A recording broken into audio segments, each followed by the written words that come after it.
கிறிஸ்துவின் இனிதான நாமத்தில் உங்கள் யாவருக்கும் வாழ்த்துக்களை அன்போடு கூட தெரிவித்துக் கொள்கிறேன். இந்த அருமையான நாளிலும் உங்களை பார்ப்பதில் ரொம்ப சந்தோஷம். எல்லாம் மகிழ்ச்சியாக இருப்பீர்கள் என்று கர்த்தராகிய இயேசு கிறிஸ்துவில் விசுவாசிக்கிறேன்.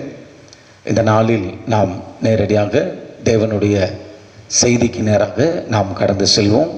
நம்ம எல்லாரும் தலைகளை தாழ்த்தி கண்களை மூடி நாம் எல்லாரும் ஜெபம் செய்வோம். மகா பரிசுத்தமுள்ள எங்கள் அருமை பிதாவே, இந்த நாளுக்கான தேவ செய்திக்காக உம்முடைய திருப்பாதத்துக்கு வருகிறோம். கர்த்தருடைய ஆவியானவர் எங்கு உண்டோ அங்கே விடுதலையும் உண்டு என்று எழுதியிருக்கிறபடி உம்முடைய நல்ல ஆவியானவர் இன்றைக்கும் உம்முடைய விடுதலையின் சத்தியத்தை எங்கள் வாழ்க்கையிலே கேட்க நீர் அனுக்கிரகம் செய்கிறதற்காக நன்றி. ஆண்டவரே, நாங்கள் போக வேண்டிய பாதையும் நாங்கள் செய்ய வேண்டிய காரியங்களையும் உம்முடைய சத்தியத்தின் மூலம் எங்களுக்கு வெளிப்படுத்தி எங்களுக்கு இந்த வார்த்தைகள் ஆசீர்வாதமாய் இருக்க கிருபை தந்தருள வேண்டும் என்று ஜெபிக்கிறோம். இந்த செய்திக்கு எதிராக செயல்படுகிற எல்லா சாத்தானின் வல்லமைகளை இயேசுவின் அதிகாரமுள்ள நாமத்தில் கட்டி போடுகிறோம். கர்த்தருடைய ஆவியானவர் பேசும், அடிமையை பலப்படுத்தும். இயேசுவின் நாமத்தில் கேட்கிறோம் பிதாவே, ஆமேன் ஆமேன். எல்லாரும் ஆமேன் சொல்லலாமா? ஆமேன். என்னோடு கூட திருப்பிக் கொள்ளுங்கள். ஏசாயா தீர்க்க தரிசன புஸ்தகம் 33ஆம் அதிகாரம் 15ஆம் வசனம் 16ஆம் வசனத்தை நம்ம எல்லாரும் வாசிக்க கேட்போம். ஏசாயா 33 15 16. நீதியாய் நடந்து செம்மையானவைகளை பேசி இடுக்கண் செய்வதால் வரும் ஆதாயத்தை வெறுத்து பரிதானங்களை வாங்காதபடிக்கு தன் கைகளை உதறி இரத்தம் சிந்துவதற்கான யோசனைகளை கேளாதபடிக்கு தன் செவிகளை அடைத்து பொல்லாப்பை காணாதபடிக்கு தன் கண்களை மூடியிருக்கிறவனோ அவன் உயர்ந்த இடங்களில் வாசம் பண்ணுவான். கண்மலையில் அரண்களை அவனுக்கு உயர்ந்த அடைக்கலமாகும். போதும். அவன் 16ஆம் வசனம், உயர்ந்த இடங்களில் வாசம் பண்ணுவான். உயர்ந்த இடத்திற்கு வா என்ற தலைப்பில் ஆண்டவருடைய செய்தியை நாம் கேட்போம். முதலாவது, இந்த உலகத்தில் இருக்கிற அநேக மக்களுடைய ஆசை என்ன அப்படின்னு நம்ம பார்த்தோம்னா, எல்லாருமே உயர்ந்த இடத்திற்கு வர வேணும் அப்படின்னு எதிர்பார்க்கிறத நம்ம பார்க்கலாம். அந்த ஆசை ஒன்றும் தப்பு இல்லை. ஆனால் அந்த உயர்ந்த இடத்திற்கு வருவதற்கு ஜனங்கள் செய்கிற சில தவறுகள் என்னவென்றால், தவறான வழிகளை பின்பற்றி தவறானதை செய்து அந்த உயர்ந்த இடத்திற்கு வருகிறதற்கு உலகத்தார் இன்னைக்கு பிரயாசப்படுகிறதை நாம் பார்க்கலாம். அந்த உயர்ந்த இடம் கொஞ்ச நாளைக்கு இருக்கும், தவறான முறையில் நாம் அதை கையாளும் போது. ஆனால் நாள் போகும்போது, நாள் கடந்து செல்லும்போது அந்த உயர்ந்த இடமே அவங்களுக்கு ஆபத்தாக முடிந்துவிடும். இதை நாம் உலகத்தில் பல இடங்களில் நாம் பார்க்கலாம். ஆனால் ஒன்று என்ன, தேவனுடைய பிள்ளைகளாக இருக்கிற உங்களுடைய வாழ்க்கையில், என்னுடைய வாழ்க்கையிலும் ஆண்டவருடைய சித்தம் என்ன என்று நாம் பார்க்கும்போது, நாம் ஆராதிக்கிற நம்முடைய தெய்வம் நம்மை உயர்ந்த இடத்தில் வைக்க அவர் விரும்புகிறார். ஆண்டவரை நாம் எல்லாரும் துதிப்போம், ஸ்தோத்திரம் செய்வோம். அவர் உயர்ந்த இடத்தில் தன் பிள்ளைகள் இருக்க வேண்டும் என்று ஆண்டவர் விரும்புகிறார் என்பதை நாம் வேதத்திலிருந்து சில இடங்களில் நம்ம பார்க்கலாம். அவர் ஆசையே அதுதான். அவர் ஆராதனை செய்கிற அவருடைய பிள்ளைகள் உயர்ந்த இடத்தில் இருக்க வேண்டும் என்று விரும்புகிறார். ஒரு வசனத்தை பார்க்கலாம். 2 சாமுவேலின் புஸ்தகம் 7ஆம் அதிகாரம் 8ஆம் வசனம் 9ஆம் வசனத்தை படிக்கும்படி கேட்கிறேன். இப்பொழுது நீ என் தாசனாகிய தாவீதை நோக்கி, சேனைகளின் கர்த்தர் சொல்லுகிறது என்னவென்றால், நீ இஸ்ரவேல் என்கிற என் ஜனத்திற்கு அதிபதியாய் இருக்கும்படி ஆடுகளின் பின்னே நடந்த உன்னை நான் ஆட்டு மந்தையை விட்டு எடுத்து நீ போன எவ்விடத்திற்கு உன்னோடே இருந்து உன் சத்துருக்களை எல்லாம் உனக்கு முன்பாக நிர்மூலமாக்கி பூமியில் இருக்கிற பெரியோர்களின் நாமத்துக்கு ஒத்த பெரிய நாமத்தை உனக்கு உண்டாக்கினேன். அந்த 8ஆம் வசனத்தில் பாருங்கள், ஆண்டவர் சொல்லுகிறார் தாவீதை பார்த்து, என் ஜனங்களுக்கு அதிபதியாய் இருக்கும்படி ஆடுகளின் பின்னே நடந்த உன்னை நான் ஆட்டு மந்தையை விட்டு எடுத்தேன். ஆண்டவருக்கு மகிமை உண்டாகட்டும். ஆடுகளின் பின்னே சென்ற தாவீதை ஆண்டவர் உயர்ந்த இடத்திற்கு ஆண்டவர் கொண்டு சென்றிருந்தார். என் ஜனங்களுக்கு அதிபதி.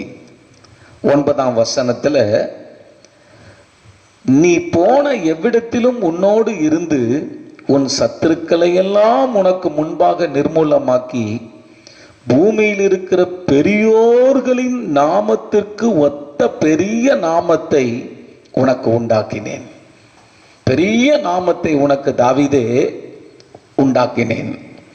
அப்போ பாருங்க, ஆண்டவர் தன்னை ஆராதித்த தன் பிள்ளைகளை அவராகவே வாஞ்சையோடு கூட உயர்ந்த இடத்திலே தன் பிள்ளைகளை வைக்கிறதை நாம் இந்த வசனத்தில் இருந்து என்ன செய்கிறோம், பார்க்குறோம். அழகாக நம்ம பார்க்குறோம், புரிந்து கொள்ளலாம். அப்போ ஆண்டவருடைய நோக்கம் என்ன? உயர்ந்த இடத்திலே தன் பிள்ளைகளை கொண்டு அவர் வர விரும்புகிறார். ஹல்லேலூயா, ஆண்டவருக்கு ஸ்தோத்திரம். ஆனால் ஒன்று என்னன்னா, நல்லா கவனிங்க, தேவனுடைய பிள்ளைகள் உங்களுக்கு தெரிந்த வழிகளை கொண்டு நீங்கள் மேலே வருவதை ஆண்டவர் விரும்பவில்லை. ஆண்டவருடைய விருப்பம் என்ன? அவர் சொல்லப்பட்டதான வழி, உயர்ந்த இடத்திற்கு வருவதற்கு தேவன் சொல்லப்படுகிறதான அவருடைய வழிகளை கேட்டு அந்த வழிகளை கர்த்தருடைய பிள்ளைகள் பின்பற்றி வரும் பொழுது ஆண்டவர் அவர்களை உயர்ந்த இடத்துல கொண்டு வைத்து அவர்களை அமர பண்ணுகிறார். அதாவது என்ன, ஒரு கனமுள்ள ஒரு வாழ்க்கை, ஒரு மதிப்புக்குரிய ஒரு வாழ்க்கை, ஆசீர்வாதமான ஒரு வாழ்க்கை, மேன்மையான ஒரு வாழ்க்கை, இதுதான் உயர்ந்த இடத்தில் அமர பண்ணுவேன் என்று ஆண்டவர் சொல்லுகிறதை நாம் பார்க்கிறோம். ஆண்டவருக்கு மகிமை. அல்லேலூயா. முதலாவதாக இந்த செய்தியில் தேவன் நம்மை உயர்ந்த இடத்தில் வைப்பதற்கு அவர் நமக்கு காட்டுகிற வழிகள் என்ன, அதை நாம் இன்னைக்கு பார்க்க போகிறோம். முதல் வழி, ஆண்டவருக்கு ஸ்தோத்திரம், நம்முடைய வாழ்க்கையில் நாம் நீதியாக நடக்க வேண்டுமா? ஆண்டவர் என்ன எதிர்பார்க்கிறார் ஆண்டு பிள்ளைங்கிட்ட? முதலாவது, நீங்கள் கர்த்தருடைய பிள்ளைகளாக இருக்கிற, என்னுடைய பிள்ளைகளாக இருக்கிற நீங்கள் நீதியின் படி நடக்க வேண்டும்.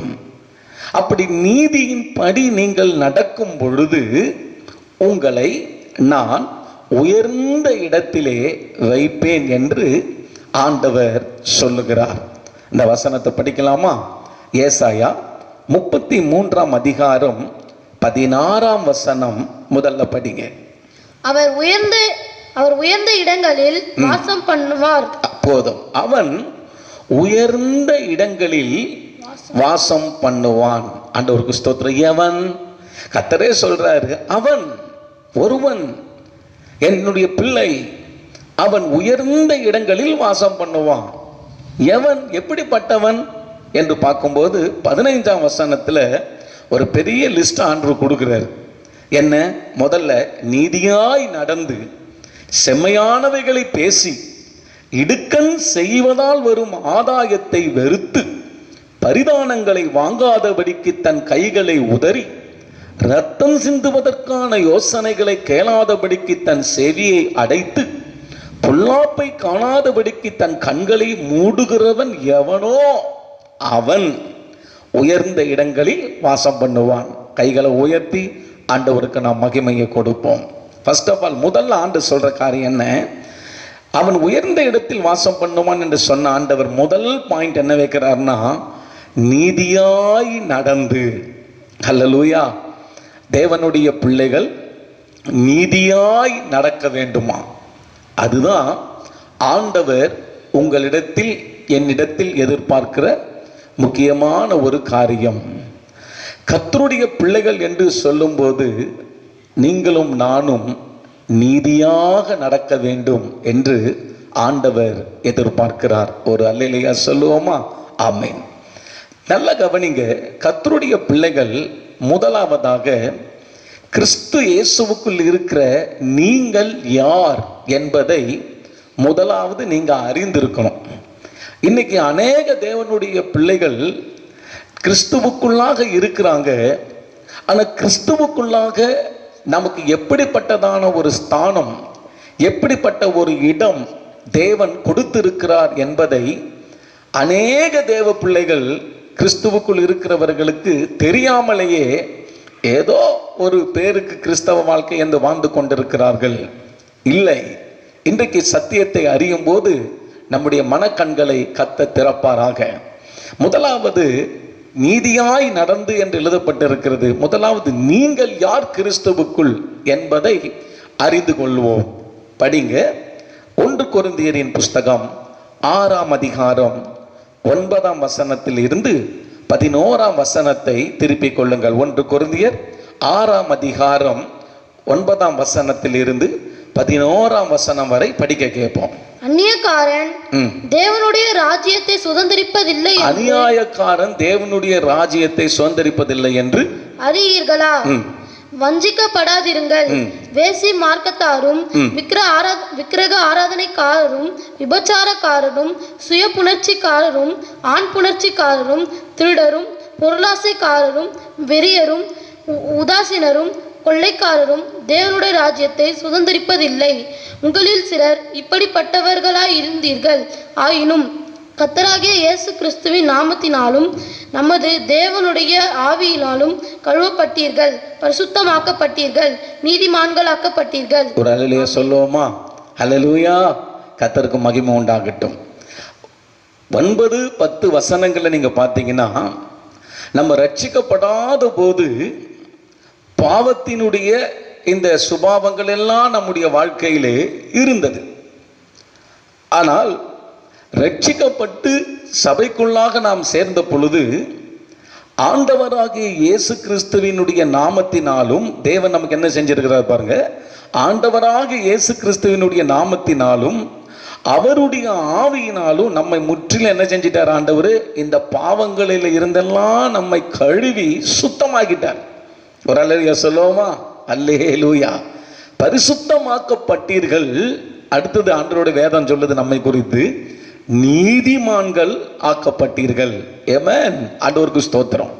அப்ப நல்லா கவனிச்சுக்குங்க, கிறிஸ்து இயேசுவுக்குள்ளாக இருக்கிற நீங்கள், தேவனுடைய பிள்ளைகள் என்று சொல்லப்படுகிற நீங்கள் இயேசு கிறிஸ்துவுக்குள்ளாக யாராக இருக்கிறீர்கள் என்றால், என் வேதம் சொல்லுகிறது நீங்கள் நீதிமான்களாக இருக்கிறீர்கள். ஆண்டவருக்கு மகிமை உண்டாகட்டும். சத்தியத்தையும் அறிவீர்கள், சத்தியம் உங்களை விடுதலையாக்கும்.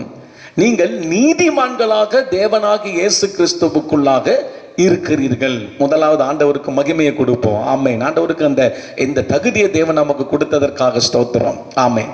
அப்போ நீதிமான்களாக இருக்கிற நமக்கு நீதிமான்கள் என்ற பெயரை கொடுத்ததான நம்முடைய தேவன் நம்மிடத்திலே என்ன எதிர்பார்க்கிறார் என்றால், நம்மிடத்தில் நீதிக்கு உரிய கிரியைகள் காணப்பட வேண்டும். ஆண்டவருக்கு மகிமை.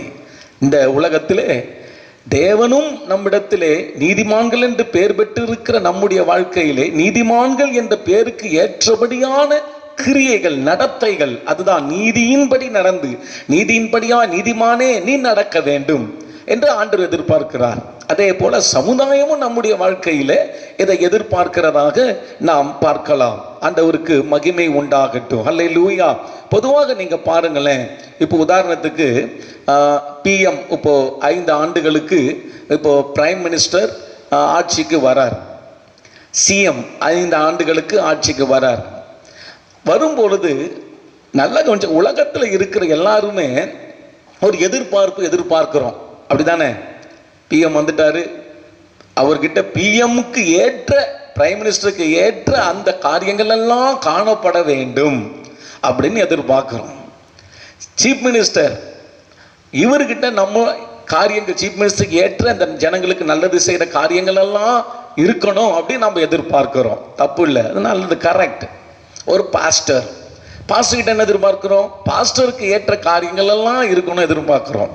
ஒரு லீடர்ஸ் கிட்ட என்ன எதிர்பார்க்கிறோம்? லீடர்ஸுங்கிட்ட இருக்கிற காரியங்கள் எல்லாம் லீடருக்கு ஏற்ற தன்மைகள் இருக்குன்னு எதிர்பார்க்கிறோம். அதுமாதிரி டீச்சர்ஸ், எல்லா காரியங்களும் புரியுதா? நம்ம கிராம தலைவர்கள் எல்லாமே பார்க்கும்போது அவர்களுடைய பேருக்கு ஏற்றது போல அவர்களுடைய காரியங்கள் எல்லாம் நடக்க வேண்டும், செயல்கள் எல்லாம் நடக்க வேண்டும், கிரியைகள் எல்லாம் காணப்பட வேண்டும் அப்படின்னு நாம எதிர்பார்க்கிறோம். இந்த எதிர்பார்ப்பு தவறே இல்லை. அதே போலதான் தேவனும் நீதிமான்கள் என்று நமக்கு பெயர் கொடுத்து நம்மை ரட்சித்து பரிசுத்தப்படுத்தினபடியினால் நீதிமான்களாய் சபைக்குள் இருக்கிறோம்.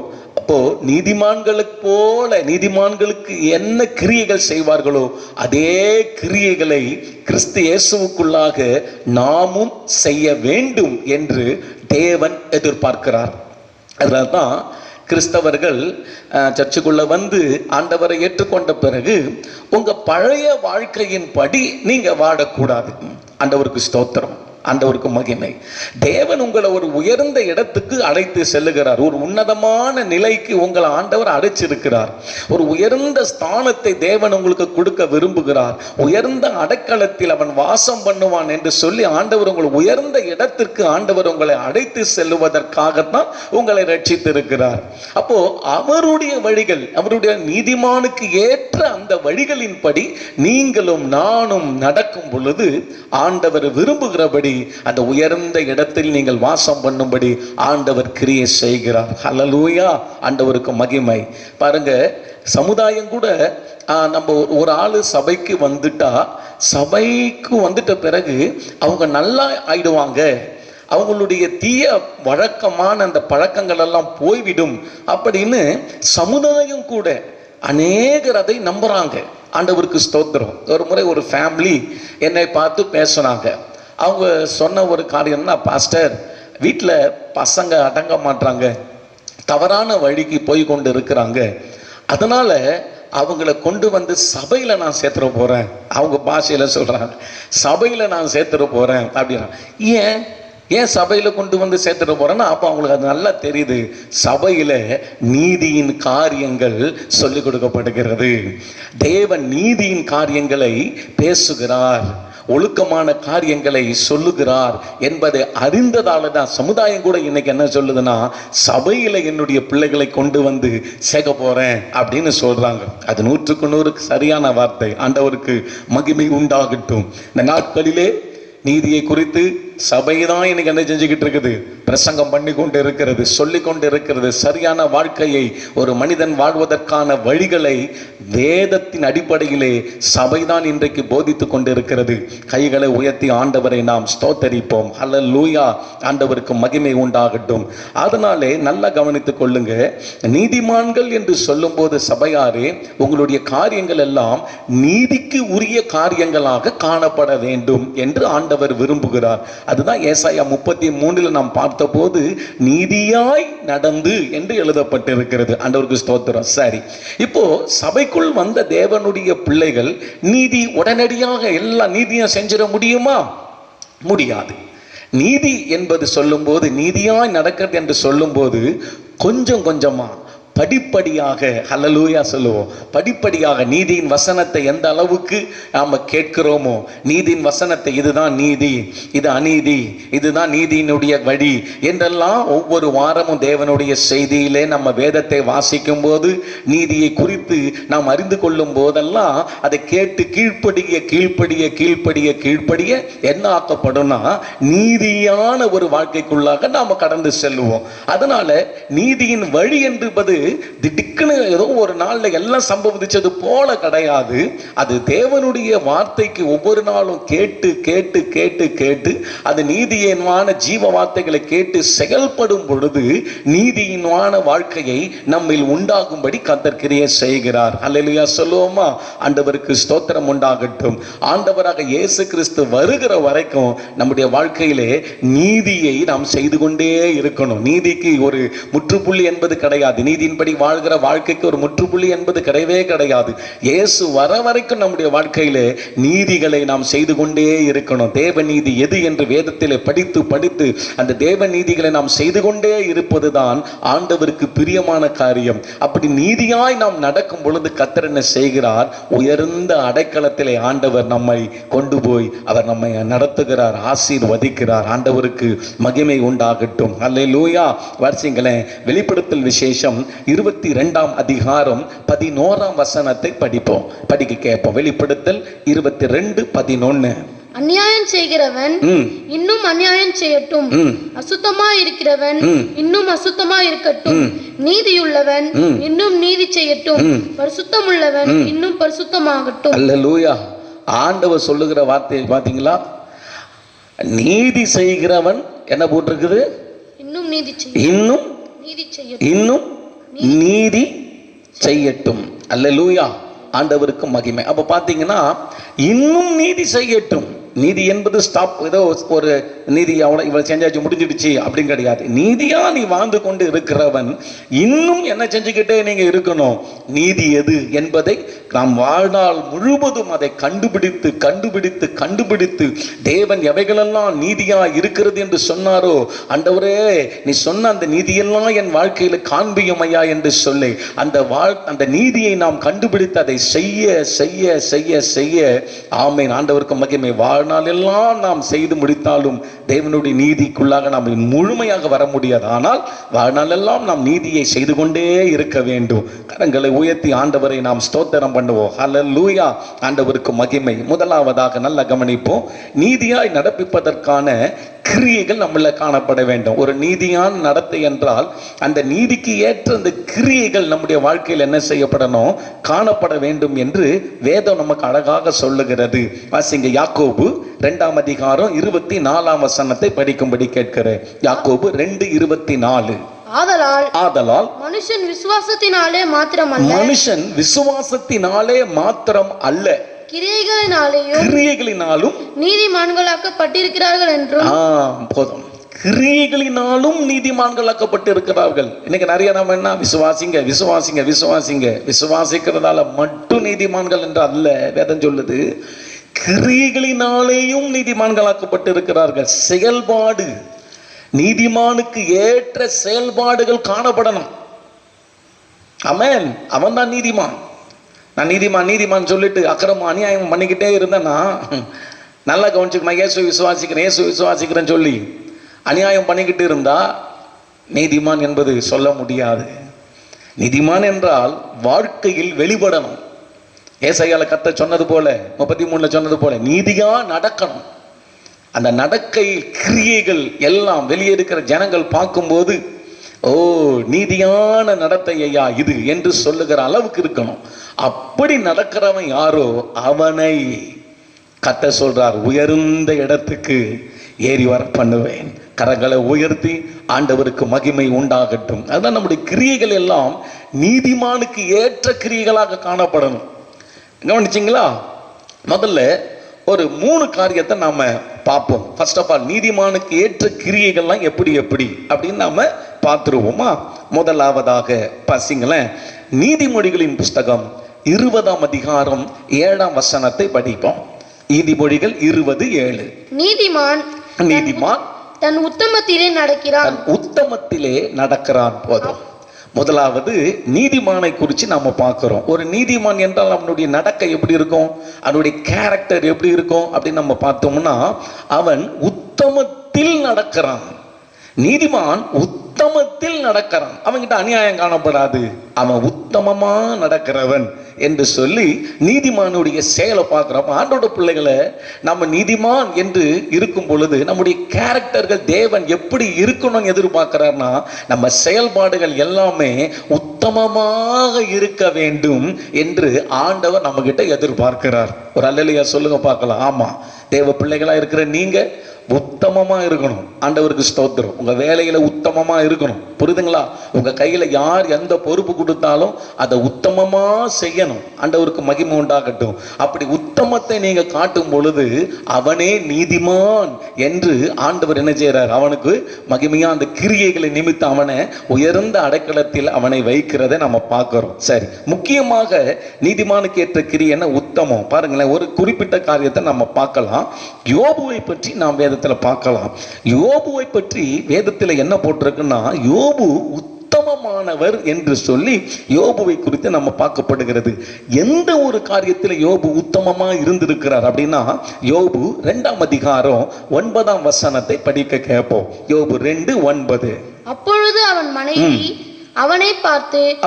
அவன் மனைவி யோபுவை பார்த்து, நீர் இன்னும் உம்முடைய உத்தமத்திலே உறுதியாய் நிற்கிறீரோ, தேவனை தூஷித்து ஜீவனை விடும் என்றால் போதும். யோபுவை பார்த்து யோபுவின் மனைவி கேட்கிற ஒரு வார்த்தை என்ன? இன்னும் உம்முடைய உத்தமத்தில் உறுதியாய் இருக்கிறீரோ. கவனிச்சிங்களா? இப்போ யோபு யாரு? அவர் நீதிமான். இந்த நீதிமானிடத்திலே உத்தமம் காணப்பட்டது. எதிலே உத்தமம் காணப்பட்டதுன்னா, கர்த்தரை குறித்து தன் வாழ்க்கையிலே சோதனைகளும் வேதனைகளும் பாடுகளும் வியாதிகளும் உபத்திரவங்களும் துன்பங்களும் வரும் பொழுது தன் தேவனாகிய கர்த்தரை குறித்து ஒரு வார்த்தை கூட இந்த சூழ்நிலைகளிலே யோபு குறை சொல்லவே இல்லை. கை உயர்த்தி ஆண்டவருக்கு ஸ்தோத்திரத்தை நாம் ஏறெடுப்போம். ஹல்லேலூயா. அதுதான் உத்தமம். ஆண்டவருக்கு மகிமை உண்டாகட்டும். யோபோட நிலைமையெல்லாம் நம்ம பார்த்தோம்னா மிகுந்த வேதனைக்குரிய நிலைமை. ஸ்தோத்திரம். யோபோட வாழ்க்கையிலே தன்னுடைய பிள்ளைகள் மரித்து போகிறார்கள். அவர் வைத்திருந்த ஒட்டகம் எல்லாம் அடித்து கொண்டு போகப்படுது சபையாரால். அவர் வைத்திருந்த ஏர்மாடுகள் அழிக்கப்பட்டது. அவர் வைத்திருந்ததான எல்லா கழுதைகளும் அழிக்கப்பட்டது. வேலையாட்கள் ஒரு 4 பேரை தவிர மற்றவங்க எல்லாம் அழிக்கப்பட்டார்கள். எல்லாம் லாஸ். யோபுவுக்கு எல்லாம் லாஸ். அதன் பிறகு தன்னுடைய சரீரம் கூட சாத்தானால் அழுகப்படுகிற அளவுக்கு உடல் முழுவதும் பயங்கரமான கொப்பளங்களாலே உச்சம் தலை முதல் உள்ளங்கால் வரையும் பயங்கர கொப்பளங்களாலே வாதிக்கப்பட்டு சீடாக நாற்றம் எடுத்த ஒரு மனிதனாக யோபு காணப்படுகிறார். அந்த நிலைமையில தான் யோபுவினுடைய மனைவி யோபுவை பார்த்து சொல்ற காரியம் என்ன? நீ இன்னும் உம்முடைய உத்தமத்துல நீங்க உறுதியா இருப்பீங்களா? இவ்வளவு பாடுகளை கொடுத்த தேவனை தூஷிச்சிட்டு நீங்க செத்து போங்கன்னு சொல்றத நம்ம பார்க்கிறோம். அதுக்கு அடுத்த வசனம் சொல்லப்படுகிறது. யோபு சொல்றாரு, பைத்தியக்காரி பேசுவது போல நீ பேசுகிறாய். தேவனிடத்திலிருந்து நன்மையை பெற்ற நாம் அவர் கைகளில் தீமையும் பெற வேண்டாமோ என்று சொல்லி அந்த சர்வ வல்லமையுள்ள தேவனாகிய கர்த்தரை எத்தனை உத்தமமாக பின்பற்றி யோபு சென்றதை நம்ம பார்க்கிறோம். தேவ பிள்ளைகளே, அப்படிப்பட்ட யோபுவை ஆண்டவர் உயர்ந்த அடைக்கலத்திலே வைத்தார். கைகளை உயர்த்தி ஆண்டவரை துதிப்போம். கடைசியாக அதை நாம் பார்க்கலாம். இன்றைக்கு நான் உங்களுக்கு சொல்லுகிற காரியம் என்ன? கிறிஸ்தவ வாழ்க்கையிலே ஒரு சின்ன துன்பம் வந்துடக்கூடாது. ஒரு சின்ன கவலையும் போராட்டம் வந்துடக்கூடாது. ஒரு வியாதி வந்துடக்கூடாது. அநேக தேவ பிள்ளைகள் செய்கிற தவறு என்ன தெரியுமா? உடனே முறுமுறுப்பு, உடனே குறை சொல்றது, உடனே ஆண்டவரை மட்டுப்படுத்துறது, கர்த்தர் காரியங்கள் எல்லாம் விட்டுறது. இப்படி குறை சொல்லும் காரியங்கள் நடக்கும் பொழுது அது நீதிமானுக்குரிய அழகு கிடையாது. நீ தேவ பிள்ளைன்னு சொல்லி கொள்ளலாம், ஆனா உன் வாழ்க்கையில துன்பங்களும் கஷ்டங்களும் சோதனைகளும் பாடுகளும் வரும்போது உன்னுடைய நடக்கை கர்த்தருக்குள்ளாக எப்படி இருக்கிறது என்பதை கர்த்தர் பார்க்கிறார். அந்த நடக்கை அந்த நேரத்திலே உத்தமமாகிய நீதிமானாகிய இந்த யோபுவை போல உங்கள் வாழ்க்கை தேவனை குறை சொல்லாமல், தேவனை குற்றப்படுத்தாமல், தேவன் மகிமைப்படும்படியாக உங்கள் வாழ்க்கையிலே நீங்கள் உங்கள் வார்த்தைகளையும் வாழ்க்கையும் அமைத்து கொள்ளும் போது அது நீதிமானுக்கு ஏற்ற நடத்தை, நீதியின்படி நடக்கிறதான அந்த நடத்தை அந்த நடத்தையை தேவன் பார்க்கும்போது உங்களை உயர்ந்த இடத்துக்கு கர்த்தர் அமர பண்ணுகிற தேவன். கரங்களை உயர்த்தி ஆண்டவரை நாம் துதிப்போம், ஸ்தோத்தரிப்போம். ஹல்லேலூயா. ஆண்டவருக்கு மகிமை உண்டாகட்டும்.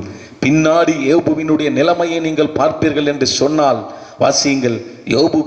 யோபுவின் புஸ்தகம் 42 அதிகாரம் 10 வசனம் 12 வசனத்தை வாசிக்க நாம் கேட்போம். யோபு 42 10 12.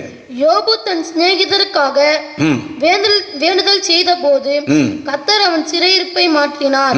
யோபு முன்னிருந்த எல்லாவற்றிலும் பார்க்கிலும் இரட்டத்தனையாய் கர்த்தர் அவனுக்கு தந்தறினார். அல்லேலூயா. ஆண்டவருக்கு ஸ்தோத்திரம் உண்டாகட்டும். அந்த வசனத்தில் நம்ம பார்க்கிற ஒரு அருமையான காரியம் என்ன? ஆண்டவருக்கு மகிமை உண்டாகட்டும். யோபு தன் சிநேகிதர்களுக்காக வேண்டுதல் செய்த போது கர்த்தர் அவன் சிறையிருப்பை மாற்றினார். யோபுவுக்கு முன்னிருந்த எல்லாவற்றை பார்க்கிலும் இரட்டத்தனையாய் உயர்ந்த இடத்துல கொண்டு வருவார்கள். யோபு உத்தமத்தில், உபத்திரவ நேரத்தில், சோதனை நேரத்தில், கண்ணீரின் நேரத்தில் உத்தமமாக கர்த்தரை குறை சொல்லாமல் உத்தமமாய் நடந்த யோபுவை ஆண்டவர் இரட்டத்தனையாய் கர்த்தர் யோபுவுக்கு தந்தருளினார். ஆண்டவருக்கு ஸ்தோத்திரம். உயர்ந்த இடத்திலே அவனை அமர பண்ணுவே. நீதியாய் நடந்த யோபுவை உயர்ந்த இடத்திலே அமர பண்ணினதை நாம் பார்க்கிறோம். ஆண்டவருக்கு மகிமை உண்டாகட்டும். அடுத்து 12ஆம் வசனத்தை படிப்போம். கர்த்தர் யோபின் முன்னிலைமையை பார்க்கிலும் அவன் பின்னிலைமையை ஆசீர்வதித்தார். கைதட்டி ஆண்டவருக்கு மகிமை கொடுப்போமா? அல்லேலூயா. கர்த்தர் யோபுவின் முன்னிலைமையை பார்க்கிலும், முன்னிலைமைகள்லாம் என்னங்க? 5000 ஆமென் ஆடுகள், அடுத்தது 5000 ஒட்டகம், 500 ஏர்மாடு, புரியுதுங்களா? 500 கழுதை. இதுதான் யோபுவுக்கு முன்னிருந்த ஆசீர்வாதம். அதை நம்ம 1ஆம் அதிகாரத்தில் பார்க்கலாம். ஆனால் 12ஆம் வசனத்தில், 42:12 பார்த்தீங்கன்னா உயர்ந்த இடத்துலங்க ஆண்டவர் யோபு வைக்கிறார். உத்தமமாக அந்த சோதனை நேரத்தில் இருந்தபடினாலே 12ஆம் வசனத்தில் பார்க்குறோம், கர்த்தர் யோபுவின் முன் நிலைமையை பார்க்கிலும் அவன் பின்னிலைமையை ஆசீர்வதித்தார். இப்போ 5 என்னாவது? 14,000 ஆடுகளும் 6,000 ஒட்டகங்களும் 1000 ஏர்மாடுகளும் 1000 கழுதைகளும் அவனுக்கு உண்டாயின. அப்படியே டபுளாக என்ன செய்கிறது? ஆசீர்வாதம் பெறுகிறத நாம பார்க்கிறோம். இன்னைக்கு ஆண்டோட பிள்ளைகளை கர்த்தரை முறுமுறுக்காதீங்க. வேதம் நமக்கு என்ன சொல்லுது? கிறிஸ்தவ வாழ்க்கையிலே சோதனைகள் நமக்கு உண்டு. உலகத்தில் இயேசு சொன்னார், உலகத்திலே உபத்திரவம் உங்களுக்கு உண்டு, ஆகிலும் திடன் கொள்ளுங்கள், உலகத்தை நான் ஜெயித்தேன் என்று இயேசு சொன்னார். ஆமா, சோதனை நம்முடைய வாழ்க்கையில உண்டு. அந்த சோதனை நேரத்துல தான் நீங்க எப்படிப்பட்ட ஆள் என்பதை தேவன் அறிய முடியும். ஆண்டவருக்கு ஸ்தோத்திரம். அந்த சோதனை நேரத்திலே உண்மையும் உத்தமமாக தேவனை நீங்கள் பின்பற்றி குறை சொல்லாமல், கஷ்டத்தின் நேரத்திலும் கர்த்தரை மகிமைப்படுத்தி அவரிடத்தில் அன்பு கூறுகிற எனக்கு சகலமும் நன்மைக்கு ஏதுவாக நடக்கிறது என்று அப்படியாய் தேவவசனத்தை பின்பற்றி ஆண்டவரை நாம் ஸ்தோத்தரித்து நடக்கும்போது நிச்சயம் சொல்லுகிறேன், ஏசாயால கர்த்தர் சொன்ன வார்த்தையின்படி அவன் உயர்ந்த இடங்களில் வாசம் பண்ணுவான் என்று ஆண்டவர் யோபுவை போல உங்களையும் ஒரு உயர்ந்த இடத்திலே ஆண்டவர் வைக்க வல்லவராக இருக்கிறார். கைகளை உயர்த்தி ஆண்டவரை நாம் துதிப்போம். ஹல்லேலூயா. ஆண்டவருக்கு ஸ்தோத்திரம் உண்டாகட்டும். முதலாவது, நீதியிலே நடந்து என்றால் என்ன? நீதிமான் நீதியிலே நடக்கிறது என்பது என்ன? அவன் கர்த்தரை சோதனை நேரத்திலோ உத்தமமாய் பின்பற்றுவதுதான் நீதிமானுக்கு ஏற்ற நடத்தை. அந்த நடத்தையிலே அவன் சரியாக இருக்கும் பொழுது அவன் ஆண்டவரால் ஆமென் இரட்டத்தனையான உயர்வை அவன் பெறுகிறான் என்று சத்திய வேதத்தில் நாம் என்ன செய்கிறோம்? அறிந்து கொள்ளுகிறோம். ஒரு அல்லேலூயா சொல்லுவோமா? ஆண்டவருக்கு மகிமை உண்டாகட்டும். இரண்டாவதாக, நமக்கு 3 பாயிண்ட் பார்க்க நேரம் இல்லை.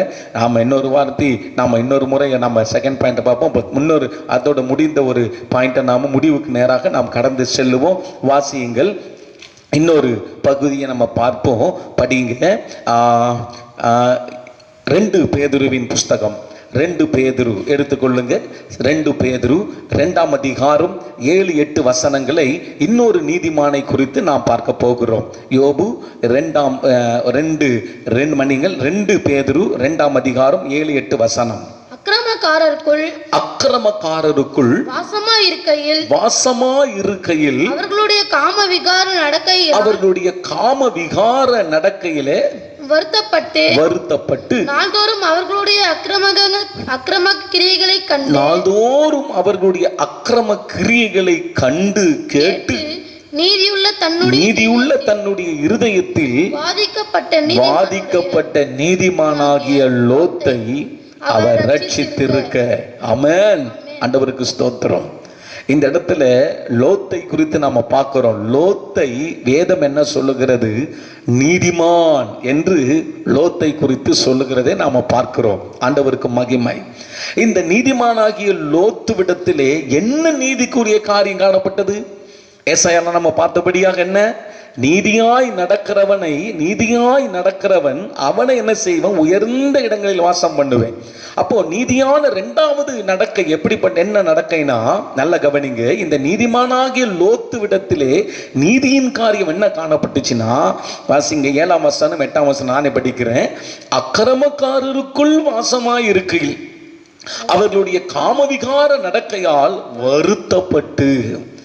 நீதிமானாகிய லோத்துவினுடைய இருதயம் அக்கிரமம் நிரம்பி அந்த நாட்களை காணப்பட்டதை லோத்து கண்டபோது அவருடைய இருதயம் வருத்தப்பட்டது. அதுதான் நீதிமானுக்கு உரிய அடையாளம், நீதியாய் நடக்கிற மனுஷனுக்குரிய அடையாளம். 8ஆம் வசனம், நாள்தோறும் அவர்களுடைய அக்கிரம கிரியைகளை கண்டு கேட்டு நீதியுள்ள தன்னுடைய இருதயத்திலே வாதிக்கப்பட்ட நீதிமானாகிய லோத்து. ஸ்தோத்திரம். எப்படி இருக்கு பார்த்தீங்களா?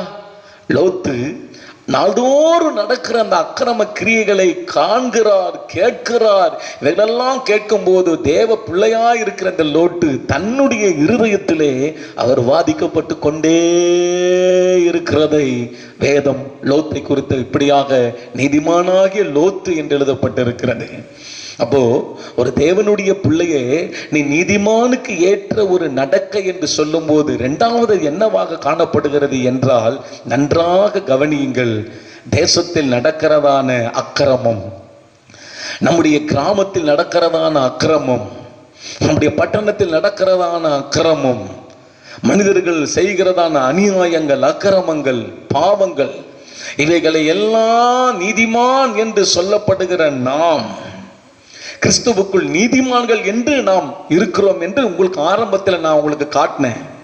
அப்போ நீங்கள் நீதிமானா இருக்கிற நீங்கள் உங்கள் நடக்கைகள் எப்படியா இருக்கணும், உங்க இருதயம் எப்படியா இருக்கணும் ஆண்டு விரும்புகிறார்னா, இதையெல்லாம் பார்க்கும்போது அக்கிரமங்களும் அநியாயங்களும் அநீதிகளும் கொலை குத்து பயங்கரமான பிரச்சனைகள் இவைகளெல்லாம் பார்க்கும்போது கர்த்தருடைய பிள்ளையே, உன் இருதயம் அதை கண்டு பார்க்கும்போது இதயம் வாதிக்கப்பட வேண்டும், வாதிக்கப்படணும், வேதனைப்படணும். ஐயோ தேசத்தில் இப்படி நடக்குதே, ஐயோ என் கிராமத்தில் இப்படி நடக்குதே, ஐயோ என் பக்கத்து வீட்டில் இருக்கிறதான என் சகோதரன் இப்படி நடக்கிறானே, சகோதரி இப்படி இருக்கிறார்களே, என் பட்டணம் இப்படியாய் ஆமென் அக்கிரமம் செய்து அழிந்து போகுதே என்று ஒவ்வொரு நாளும் உங்கள் இருதயத்திலே அந்த வாதிக்கப்படுகிற அந்த 7ஆம் வசனத்தின்படி வருத்தப்படுகிற அந்த இருதயம் உங்களுக்கும் எனக்கும் இருக்க வேண்டும் என்று ஆண்டவர் விரும்புகிறார்.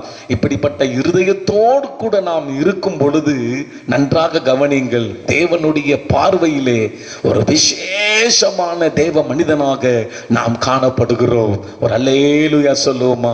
ஆண்டவருக்கு ஸ்தோத்திரம். கர்த்தருடைய பிள்ளைகளே, சபைக்கு வருகிறோம், போகிறோம், கர்த்தருடைய ஆராதனையில் பங்கு பெறுகிறோம், பாடுறோம், சந்தோஷமா வீட்டுக்கு போறோம், வரோம். ஆனா உன் இருதயத்தில் இந்த அக்கிரமமான உலகத்திலே பாவம் செய்கிற ஜனங்கள், அக்கிரமம் செய்கிற ஜனங்கள், கிராமத்தை சுற்றி பாருங்க, நம்ம வாழ்கிற இடத்தை சுற்றி பாருங்க, எவ்வளவு பேர் இன்னும் குடித்து கொண்டு இருக்கிறாங்க. குடியினால் எவ்வளவு குடும்பம் அழிந்து கொண்டு இருக்கிறது. அதை நினைச்சு பார்க்குறீங்களா? உங்க இருதயத்தில் அதை நினைக்கும் பொழுதெல்லாம் உங்க மனசுக்குள்ள ஒரு வேதனை ஒண்ணு வருதா? வரணும். அப்படி வந்தாதான் நீ நீதிமான். அதெல்லாம் பார்த்துட்டு நீங்க அதெல்லாம் ஒன்றும் கேர் இல்லாம போய்கிட்டு இருந்தீங்கன்னா நம்ம உண்மையாகவே கிறிஸ்துவுக்கு ஏற்ற அந்த குணத்துக்குள்ளாக நீதியினுடைய நடக்கையில இன்னும் நம்ம வரல. குழந்தை விசுவாசிகளா தான் நம்ம இருக்கிறோம். தேசத்துல எத்தனை மதுபான கடைகள், வாலிப பையன், சின்ன சின்ன பையன் 15 வயசு பையன் குடிச்சிக்கிறான், இன்னைக்கு குடிக்கிறான். யோசிச்சு பாருங்க.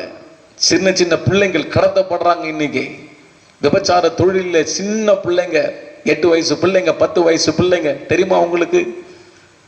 8 வயசு பிள்ளைய கொண்டு போயிட்டு கடத்தி கொண்டு போய் அவங்களுக்கு ஒரு ஊசியை போட்டு அவங்கள ஒரு பெரிய பெண் போல, 18 வயது 19 வயது பெண்ணை போல 10 வயது சிறுமியை அப்படியாய் பெருத்த ஒரு உடலை அந்த ஊசியின் மூலமாக உருவாக்கி அந்த பெண்ணை விபச்சார தொழிலுக்கு கட்டாயப்படுத்தி அனுப்புறாங்க. இதெல்லாம் யோசிச்சு பாருங்க.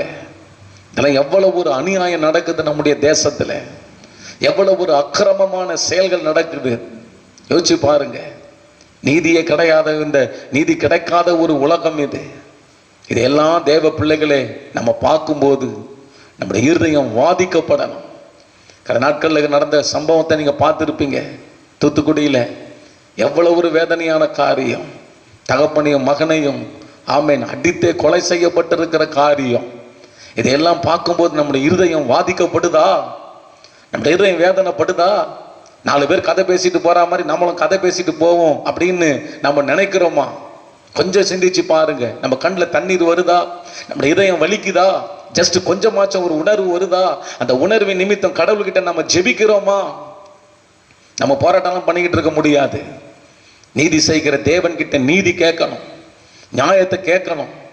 எத்தனை பேருடைய வாழ்க்கை பரிதாபமாக மாறிக்கொண்டு இருக்குது. யோசிச்சு பாருங்க. அக்கிரமம், அநியாயம், ஏழைகளை பயங்கரமாக அடிச்சு அவங்க பணத்தை புட்டுங்கிற காரியம், அநியாயமான நீதி. ஏழைக்கேற்ற ஒரு சரியான நீதி கிடையாது. பணம் இன்னைக்கு பேசிக்கிட்டு இருக்குது. பணத்தினால அத்தனை நீதியும் அப்படி கண்ணை மறைச்சிடுறாங்க. ஏழைகளுக்கு நீதி கிடையாது இன்னைக்கு.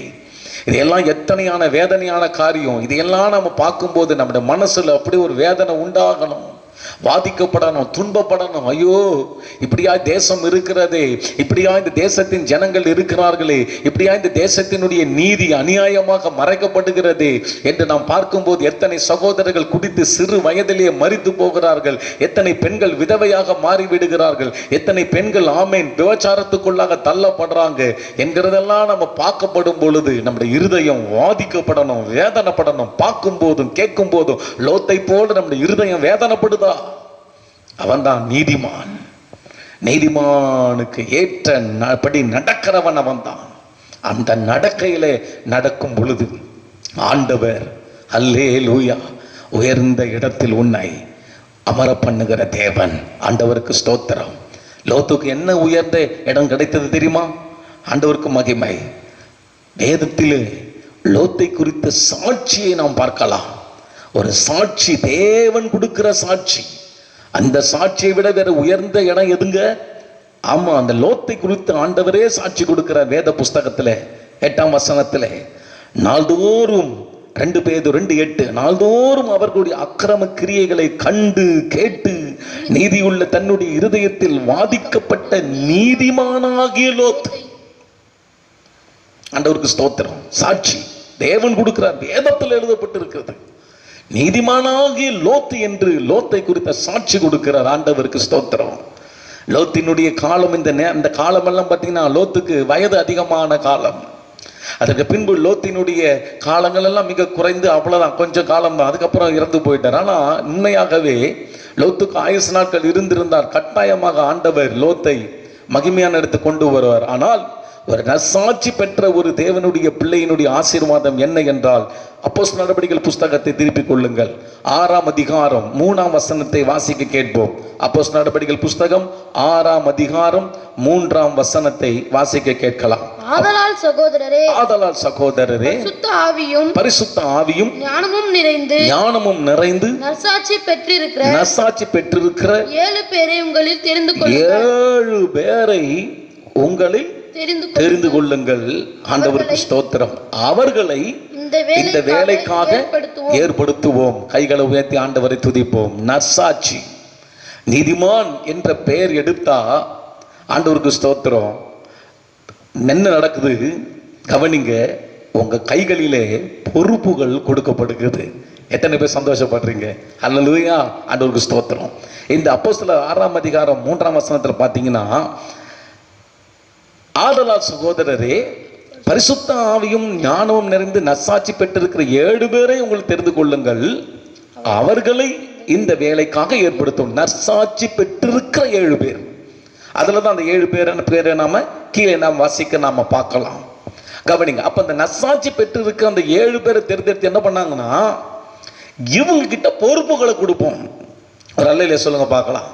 பொறுப்புகள் ஒரு ஆள் கிட்ட கொடுக்கப்பட்டுச்சுன்னா என்ன, அந்த ஆளுடைய நிலைமை என்ன, அவருடைய நிலைமை என்ன ஆகுது? உயர்ந்த அடைக்கலத்தில், உயர்ந்த ஒரு பதவிக்கு, உயர்ந்த ஒரு மேன்மையான இடத்துக்கு அவர் செல்லப்படுகிறார். அது தேவனே அந்த தேவ பிள்ளைக்கு கொடுக்கிறார். ஆண்டவருக்கு ஸ்தோத்திரம். புரியுதுங்களா? அதனால தான் கர்த்தருடைய பிள்ளைகள் நல்லா கவனிச்சிங்க.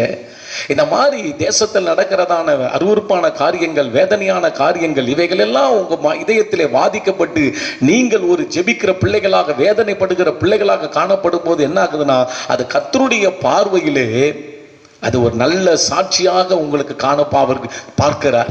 அப்படி நல்ல சாட்சியாக இருக்கும்போது என்னன்னா, மனிதர்களுடைய உள்ளத்திலும் தேவன் கிரியை செய்து இவன் நல்ல சாட்சி உள்ள ஒரு மனிதன், அல்லேலூயா, இப்படிப்பட்ட ஒரு நல்ல நீதிமானாக நீங்கள் இருந்தீங்கன்னா உங்க கம்பெனியில் உங்க ஓனருடைய கண்ணில் உங்களுக்கு ஆண்டவர் தயவு கிடைக்க செய்வார். புரியுதுங்களா? நல்ல சாட்சியை நீ வாழ்றதை பார்த்து உங்க ஓனரை என்ன செஞ்சிருவார்னா, உங்க கைகளில் பொறுப்புகளை கொடுப்பார். அவர்களை ஏற்படுத்துவோம். நற்சாட்சி பெற்ற அவர்களை ஏற்படுத்துவோம். நற்சாட்சியோடு கூட இருக்கிற உன்னுடைய கைகளிலே ஆண்டவர் அந்த ஓனர் மூலமாக பொறுப்புகளை கொடுத்து உன்னை உயர்ந்த இடத்துல வைப்பார். சபையிலும் அதே தான். சபையில ஊழியங்கள் எல்லாம் எல்லார் கையில கொடுத்தோம் இல்லை, நற்சாட்சி, நல்ல சாட்சி இருக்கிறவங்க கையில தான் ஊழியங்கள் கொடுக்கப்படுகிறது. ஆட்டோமேட்டிக்கா அது வந்துடும் உங்க கையில. தேவனுக்கு பயந்து நற்சாட்சியோடு இருக்கிறவங்க எப்படியும் வாழ்ந்துருவோம், எல்லாம் எனக்கு ஊழியம், நோ, அது இல்லை. ஆண்டவருக்குள் நற்சாட்சியாக நாம இருக்கணும். ஜெபிக்க வரோமா? தேசத்துக்காக அழ வரோமா? தனிப்பட்ட முறையில கண்ணீர் வடிக்கிறியா? சபையில ஜெபிக்கும் போது ஆமை நீயும் சேர்ந்து முழங்கால நின்று கதறியா? அக்கிரமக்காரர்களுக்காக நீ வேண்டுதல் செய்றியா? அவங்க எல்லாம் ரட்சிக்கப்படணும்னு சுவிசேஷம் சொல்றியா? பாரப்படுறியா? சபையோடு இணையறியா? நீ நற்சாட்சி உள்ள ஆளு. உன் கையில ஆண்டவர் ஆட்டோமேட்டிக்கா என்ன செஞ்சிருவாரு? தன்னுடைய காரியங்களை, பொறுப்புகளை கொடுத்து சபையில ஆண்டவர் நல்ல ஊழியம் செய்ய உன்னை உற்சாகப்படுத்துவார். ஆண்டவருக்கு ஸ்தோத்திரம். உயர்ந்த இடத்துல நீ வந்து அமருவ, உன்னை ஏறி வர பண்ணுவார். அதனால் கர்த்தருடைய பிள்ளைகளே, நீதிமானுக்கு ஏற்ற கிரியைகள் என்ன, முதல் கிரியைகள் என்ன என்று நாம பார்க்கும்போது, நீதியிலே நீங்கள் நடக்க வேண்டும். அந்த நீதியிலே நடக்கிற அந்த காரியம் தான் என்ன? முதல் காரியம். ஆண்டவருக்கு மகிமை உண்டாகட்டும். முதல் காரியம் என்னன்னு நாம பார்த்தோம். ஆண்டவருக்கு ஸ்தோத்திரம். நீதியில நடக்கிற முதல் காரியம், கர்த்தருக்கு மகிமை உண்டாகட்டும், ஆண்டவருக்கு மகிமை. நீதிமான் உத்தமத்தில் நடப்பான். அவன் உத்தமமாய் நடப்பான். எதுல உத்தமம்? கர்த்தரை உறுதியாய், கஷ்டங்கள் துன்பங்கள் நேரத்திலே உறுதியாய் அவரை பின்பற்றி போவது, குறை சொல்லாமல் போவது, அதுதான் உத்தமத்தில் நடக்கிற காரியம். இரண்டாவதாக என்ன காரியம்? அவன் பாதிக்கப்படுவான். ஆமேன். பயங்கரமான காரியங்கள் தேசத்தில் நடப்பதை பார்க்கும்போது தன் இருதயத்திலே பாதிக்கப்படுவான், வேதனைப்படுவான், கஷ்டப்படுவான், தேவனிடத்திலே நொந்து அவன் ஜெபிப்பான். இவைகள் தான் ஆண்டவர் எதிர்பார்க்கிறார். இப்படிப்பட்ட மனிதனை கர்த்தர் என்ன செய்கிறார்? பொறுப்புகளை கர்த்தர் கொடுத்து, நற்சாட்சியை அவன் அநேக கண்களுக்குள்ளே ஆமீன் கர்த்தர் காரியம் தயவு கிடைக்க செய்து, நற்சாட்சியை கர்த்தர் வெளிப்படுத்தி அவன் கைகளிலே பொறுப்புகளை கொடுத்து கர்த்தர் அவனை உயர்ந்த அடைக்கலத்திலே கொண்டு வர வைக்கிறார். ஹல்லேலூயா. இன்றைக்கு அருமையான தேவ பிள்ளைகளே, கர்த்தர் இன்றைக்கு உங்களை அழைக்கிறார். இந்த உயர்ந்த இடம் உனக்கு வேண்டுமா? வா, இந்த செயல்களை செய்ய வா. தேவ பிள்ளையாயிருக்கிற என்னுடைய சபையாயிருக்கிற நீ இந்த செயல்களை செய்ய வா. இன்றைக்கு நான் உன்னை உயர்ந்த இடத்திலே அமர பண்ணுவேன் என்று கர்த்தர் சொல்லுகிறார். ஹல்லேலூயா. கடைசியாக எல்லாரும் சேர்ந்து இந்த வசனத்தை நாம் வாசித்து முடிப்போம். ஏசாயா தீர்க்கதரிசன புஸ்தகம் 33ஆம் அதிகாரம் 15-16 வசனங்களை நாம் வாசிக்க கேட்போம். நீதியாய் நடந்து செம்மையானவைகளை பேசி இடுக்கண் செய்வதால் வரும் ஆதாயத்தை வெறுத்து பரிதானங்களை வாங்காதபடிக்கு தன் கைகளை உதறி ரத்தம் சிந்துவதற்கான யோசனைகளை கேளாதபடிக்கு தன் செவியை அடைத்து பொல்லாப்பை காணாதபடிக்கு தன் கண்களை மூடுகிறவன் எவனோ அவன் உயர்ந்த இடங்களில் வாசம் பண்ணுவான் என்று சேனைகளின் கர்த்தராகிய தேவன் தன்னுடைய வேதத்தில் எழுதி வைத்திருக்கிறார். வானமும் பூமியும் ஒளிந்து போனாலும் ஆண்டவர் வேதத்தில் எழுதி வைத்திருக்கிற ஒரு எழுத்தின் உறுப்பு கூட ஒளிந்து போகாது என்று சொல்லப்பட்ட இந்த சத்திய வார்த்தையை நாம் விசுவாசிப்போம். எத்தனை பேர் அதை விசுவாசிக்கிறீங்க? ஆமா ஆண்டவரே, ஆமை, நீதியாய் இனிமேல் நடப்பேன், நீதியின் கிரியைகளில் நான் காணப்படுவேன். என்னிடத்தில் தேவன் நீதிமானாய் என்னை மாற்றின தேவன், என்னிடத்தில் நீதியின் கிரியைகளை எதிர்பார்க்கிறீர். ஆதலால் ஆண்டவர், என் வாழ்க்கையை நான் உமக்கு ஒப்பு கொடுக்கிறேன் என்று சொல்லி எல்லாரும் இருக்கிறத்திலே முழங்கால் படியிட்டு கண்களை மூடி கர்த்தர் முகத்தை நோக்கி பார்ப்போம். எல்லாரும் ஆமென். இருக்கிற எல்லா தேவ பிள்ளைகளும், இதை பார்த்து கொண்டு இருக்கிற எல்லா கர்த்தருடைய பிள்ளைகளும் கர்த்தருக்கு ஒரு விஷயம் நம்மை ஒப்பு கொடுப்போம். ஹல்லேலூயா, ஹல்லேலூயா, ஹல்லேலூயா. உமக்கு ஸ்தோத்திரம் கர்த்தாவே, ஸ்தோத்திரம் கர்த்தாவே. ஆண்டவர்கிட்ட நல்லா அர்ப்பணிப்போம். ஆண்டவரே, உலகத்தார் விரும்புவது போல எங்களுக்கும் ஒரு விருப்பம் இருக்கலாம், ஆனால் நாங்கள் விரும்புவதை விட எங்கள் தேவனே எங்களை உயர்ந்த இடத்தில் வைக்க வேண்டும் என்று நீர் விரும்புகிற தேவன் ஆண்டவரே. ஆனால் எங்களிடத்திலே ஆண்டவரே, நீர் எங்கள் நீதிமானா எங்களை மாற்றி விட்டீரப்பா. அப்படி மாற்றினபடியினாலே ஆண்டவரே, நாங்கள் எங்களிடத்தில் நீதியை நீர் எதிர்பார்க்கிறீர். அந்த நீதியின் வாழ்க்கைக்கு எங்களை ஒப்பு கொடுக்கிறோம். எங்களை உயர்ந்த இடத்திலே வர வேண்டுமானால் நீ நீதியின் காரியத்தை நடப்பி என்று சொல்லுகிறீர். எத்தனை பேர் நல்ல ஒப்பு கொடுங்க. ஆமா, நீதியின் காரியம் என்ன? ஹல்லேலூயா. உத்தமமாய் நான் இருப்பேன் ஆண்டவரே, உம்மை பின்பற்றுவதிலே குறை சொல்ல மாட்டேன். எத்தனை துன்பங்கள், இடுக்கங்கள், நெருக்கங்கள், வியாதிகள், போராட்டங்கள் வந்தாலும் என் கர்த்தர் ஒருபோதும் என்னை கைவிட மாட்டார். என் ஆண்டவருக்கு செய்கிற காரியங்கள் எல்லாம் ஒன்றையும் நான் விட மாட்டேன். என் ஆண்டவரை எப்படிப்பட்ட நேரத்திலும் வைராக்கியத்தோடு கூட பின்பற்றுவேன். எத்தனை பிரச்சனைகள் என் குடும்பத்தில் இப்படிப்பட்ட சூழ்நிலைகள் இருக்கிறதே. யோபுவின் மனைவியை போல தேவனை தூஷித்து விடு என்று சொல்லி யார் எழும்பினாலும், சொந்தங்கள் எழும்பினாலும், பந்தங்கள் எழும்பினாலும் என் கர்த்தருக்காக வைராக்கியத்தோடு கூட இருந்து உத்தமத்தை நான் காண்பித்து என் ஆண்டவரை பின்பற்றுவேன் என்று சொல்லி அப்படி ஒப்புக்கொடு சகோதரனே, சகோதரியே. கர்த்தர் நிச்சயமாக உன் வாழ்விலே இதோ சீக்கிரத்திலே உயர்ந்த இடத்துக்கு உன்னை ஏறி வர பண்ணுகிற காலம் நெருங்கி வருகிறது. ஹல்லேலூயா, ஹல்லேலூயா. சோதனையை சகிக்கிற மனுஷன் பாக்கியவான், அவன் உத்தமன் என்று விளங்கின பின்பு கர்த்தர் தம்மிடத்தில் அன்பு கூறுகிறவர்களுக்கு வாக்குத்தத்தம் பண்ணின ஜீவ கிரீடத்தை பெறுவான் என்று சத்திய வேதம் சொல்லுகிறது. சோதனை வந்த பிறகு உனக்கு ஒரு ரிவார்டை தேவன் உனக்கு தருகிறார். அந்த சோதனை நேரத்தில் உத்தமமாய் ஆண்டவர் யோபுவை போல பின்பற்று. ஆமென். எல்லாரும் ஜெபிங்க. ஆண்டவரே, இரண்டாவதாக ஆண்டவரே, லோத்தை போல ஆண்டவரே, என் உள்ளமானது ஆண்டவரே சகல தேசத்தில் நடக்கிற காரியங்களையும், அநியாயமான காரியங்கள், அக்கிரமமான காரியங்களை நான் பார்க்கும்போது, கேட்கும்போது எனக்குள்ள ஒரு வாதிக்கப்பட்ட ஒரு இருதயம் இருக்கட்டும் ஆண்டவரே. நான் ஒரு கிறிஸ்தவன், நான் ஒரு கிறிஸ்தவள். எனக்குள்ளாக அந்த வாதிக்கப்பட்ட இருதயம் இருக்கட்டும். என் தேவனுக்கு எதிராக காரியங்கள் நடக்கிறது என்று இருதயம் புலம்பட்டும் ஆண்டவரே. அதை கண்டு நொந்து ஒவ்வொரு நாளும் ஜெபிக்கிறவனாய், கண்ணீர் வடிக்கிறவனாய் அப்படிப்பட்ட ஒரு மகளாக என்னை மாற்றிவிடும் ஆண்டவரே என்று சொல்லி கர்த்தரிடத்திலே ஒப்பு கொடுங்கள். தேவன் நிச்சயமாக அப்படியாய் நீ இருக்கும்போது, நற்சாட்சியாய் நீ இருக்கும் பொழுது தேவன் உன்னை, ஆமே, நீ இருக்கிற இடத்திலே, நீ எந்த இடத்தில் செய்து கொண்டிருக்கிறாயோ, எந்த இடத்துல ஒர்க் பண்ணி கொண்டிருக்கிறாயோ, எந்தெந்த சூழ்நிலைகளில் ஊழியமா எதுவாய் இருந்தாலும் சரி, ஒரு உயர்ந்த இடத்தை ஆண்டவர் உனக்கு தருகிறார். ஒரு உயர்ந்த இடத்தை ஆண்டவர் உனக்கு தருகிறார். நற்சாட்சி வாழ்க்கையிலே காணப்படட்டும். நன்றி அப்பா. சர்வ வல்லமை உள்ள தேவன் கரத்தில் ஒப்பு கொடுப்போம். மகா பரிசுத்தமுள்ள நல்ல பிதாவே, இன்றைக்கு ஆண்டவரே, நீர் எங்களோடு கூட பேசின வார்த்தைகளுக்காக ஸ்தோத்தரிக்கிறோம். நாங்கள் என்ன செய்ய வேண்டும், எந்த வழியிலே நாங்கள் செல்ல வேண்டும் என்பதை எங்கள் தேவனாகிய கர்த்தர் எங்களோடு கூட இன்றைக்கு பேசினீரப்பா.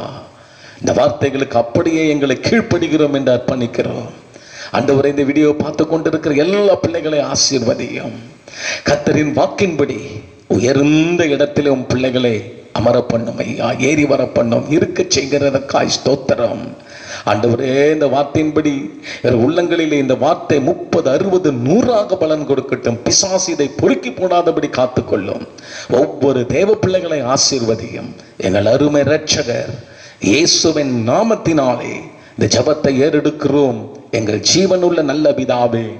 ஆமென், ஆமென், ஆமென். எல்லாரும் சேர்ந்து சொல்லுவோம். என் ஆத்துமாவே கர்த்தரை ஸ்தோத்தரி, என் முழு உள்ளமே அவர் பரிசுத்த நாமத்தை ஸ்தோத்தரி. என் ஆத்துமாவே கர்த்தரை ஸ்தோத்தரி, கர்த்தர் செய்த சகல உபகாரங்களையும் மறவாதே. ஆமென், ஆமென். நம்முடைய கர்த்தராகிய இயேசு கிறிஸ்துவின் கிருபையும், பிதாவாகிய தேவனுடைய அன்பும், ஆவியானவருடைய அந்யோன்ய ஐக்கியமும் சந்தோஷமும் சமாதானமும் சுகமும் இயேசு வருகிற வரைக்கும் நம் அனைவரோடு கூட என்றென்றைக்கும் இருப்பதாக. எல்லாரும் சேர்ந்து சொல்லுவோம், ஆமென், ஆமென். God bless you sister, brother. கர்த்தர் உங்களை ஆசீர்வதிப்பார். ஒருவரை ஒருவர் வாழ்த்துங்கள். ஒரு சிறு அறிவிப்பு, இந்த தேவ செய்தி உங்களுக்கு ஆசீர்வாதமாக இருக்கும் என்று சொன்னால் இந்த செய்திக்கு நீங்கள் லைக் இடும்படி அன்பாய் உங்களை கேட்கிறோம். அதோடு கூட இது உங்களுடைய நண்பர்களுக்கும் ஷேர் செய்யுங்கள்.